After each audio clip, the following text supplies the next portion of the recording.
चलिए जानते हैं राजस्थान की फटाफट 25 बड़ी खबरों को सिर्फ 5 मिनट में। लेकिन उससे पहले आप राज समाचार 1 मिलियन चैनल को सब्सक्राइब जरूर करें।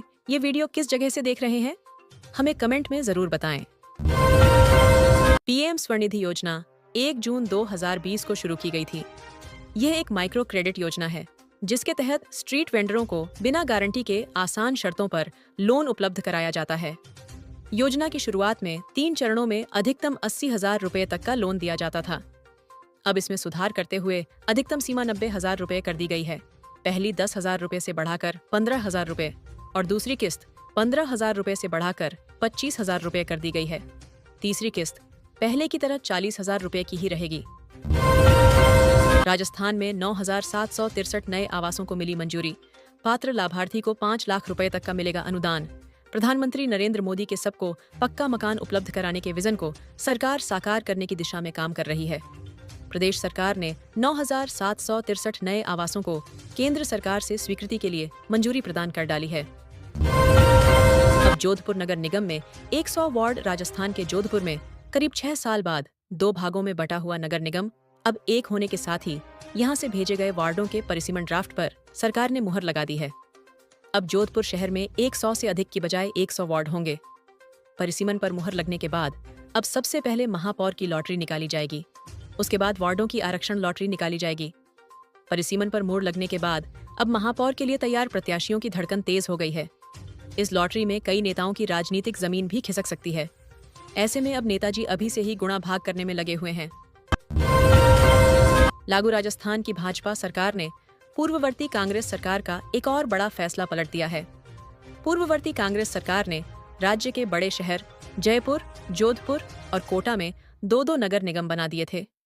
अब राज्य की बजला सरकार ने 2-2 नगर निगमों के स्थान पर फिर से एक निगम एक निगम कर दिया है। यानी पिछले 5 साल में जयपुर, जोधपुर और कोटा में 2-2 नगर निगम के हिसाब से चुनाव हुए थे और 2-2 महापौर थे। इस बार एक महापौर ही बनेंगे।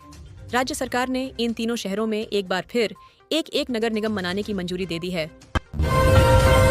पीएम किसान सम्मान निधि योजना की अगली किस्त 4,000 रुपए। इस बार किसानों को 2 गुना पैसा मिलेगा।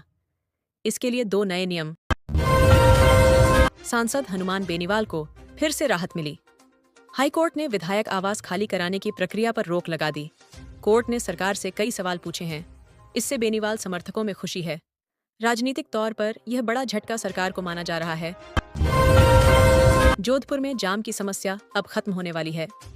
यहाँ यमुना एक्सप्रेसवे जैसा रिंग रोड बनने जा रहा है। इसके बनने से ट्रैफिक का दबाव कम होगा और आसपास की जमीन की कीमतें भी बढ़ेंगे। किसानों को मुआवजा और जमीन के दाम बढ़ने से बड़ा फायदा होगा। सरकार ने तय किया है कि जो भी प्लास्टिक निर्माण की सूचना देगा उसे 15,000 रुपए का इनाम मिलेगा। ये कदम पर्यावरण को सुरक्षित बनाने और गंदगी रोकने के लिए उठाया गया है। लोगों से भी इसमें सहयोग की अपील है। मुख्यमंत्री भजनलाल शर्मा बुधवार को ग्रामीण और शहरी सेवा शिविरों की शुरुआत करेंगे।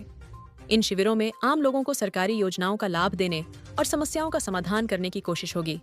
सरकार चाहती है कि गांव और शहर दोनों जगह लोग सीधा फायदा उठा पाएं और अपनी शिकायतें तुरंत दर्ज कर सकें। सिंगल यूज प्लास्टिक पर अब कड़ी रोक लगाने की तैयारी है।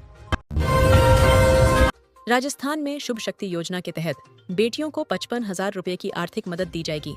इसके लिए पात्रता और आवेदन प्रक्रिया जारी की गई है। यह योजना गरीब परिवारों की बेटियों की पढ़ाई और शादी में सहारा बनेगी। महिलाएं इसमें बड़ी संख्या में आवेदन कर रही हैं।